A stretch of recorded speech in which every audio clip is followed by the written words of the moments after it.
რა უნდა გითხრათ საქმეზე, რომელიც ჩეკერილია და რომელიც ყველა პოლიტიკური ლიდერის მიმართ აღიძრა, რომელიც იქ არ მევიდა. იმ კომისიაზე, რომელიც რეალურად კონსტიტუციის საწინააღმდეგოდ არის შექმნილი, არც მე არ მევალ, მე ვემორჩილებ საქართველოს კონსტიტუციას და არა ქართული ოცნების კონსტიტუციას პირდაპირ ვთქვათ. ამისთვის თუ პატიმრობა უნდა გადავიხადო, კი ბატონო, გადავიხდი. სუსტად ვიცი, რომ მართალი ვარ ჩემი სინდისის და საქართველოს კონსტიტუციის წინაშე. საერთაშორისო პარტნიორების მხარდაჭერა ერთხელ უკვე ნახეთ პატიმრობასთან დაკავშირებით.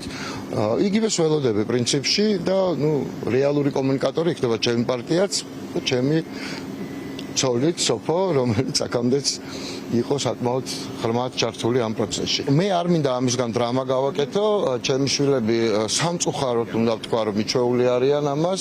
ეს არ არის კარგი, მაგრამ ფაქტია, ჩემი ცოლიც, მაგრამ არა უშავს, მათ იციან, რომ ჩვენ მთელი ოჯახი ვიბრძვით სამშობლოს ინტერესებისთვის. ქართული ოცნება, რაც უარესად მოიქცევა, მით უფრო სწრაფად დაამთავრებს თავის ხელისუფლებას და ეს ჩვენი ყველას ინტერესში. ჩვენ გავიმარჯვებთ, რაც ურამ თქვა, იმას გავიმეორებთ. ნამდვილად ბოლოს მაინც ჩვენ გავიმარჯვებთ. ჩვენ არა გვაქვს უკან დასახევი გზა. ჩვენს უკან არის ჩვენი სამშობლო. ამიტომ მზაობა უნდა იყოს ყველაფრისთვის.